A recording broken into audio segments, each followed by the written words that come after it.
O ngayong araw, ang lola nyo magtatahi na naman. Sabi ko na sa inyo, meron akong project eh. Ayan no, tahi-tahi lang. Ang hirap. Papadudot.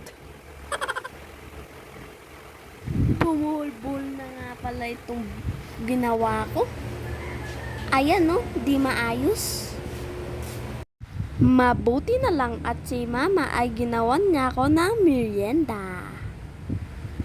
At syempre, nandyan rin ang aking paboritong kamatis.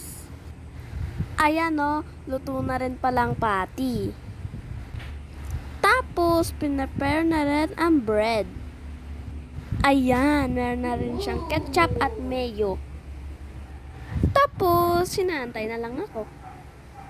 Kasi nga, nagtatayak kanina eh. Uy, may banana pa dyan at juice. Pahapon na kasi, malapit na merienda. Kain na po tayo mga mare. Uy, naghugas na ako ng kamay bago ako umupo dyan. At inassemble ko na ang burger ko.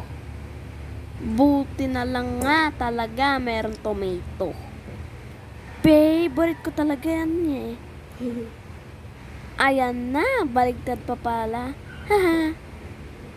Dito ayusin natin. Flat ko muna, baka mahulog yung iba.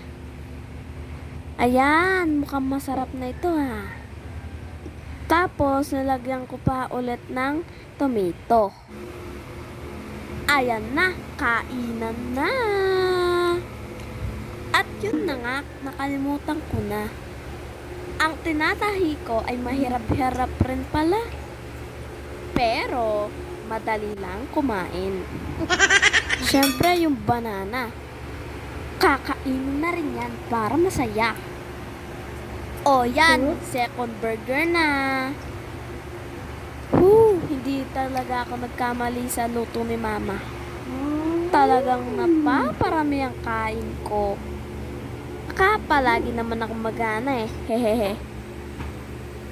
Ay, tapos na. Busog na ako niyan. At syempre, pagkatapos pahi-pahinga. Pagkatapos naman ay kumuha ko ng kamatis. Kinain ko yun ulit kasi nagutom ako eh. Tsaka, favorite ko yun eh. Ayan no, ganyan lang siyang kainin. Pero, hugasan mo muna. Mama, wala na oh. Tangkay mo na.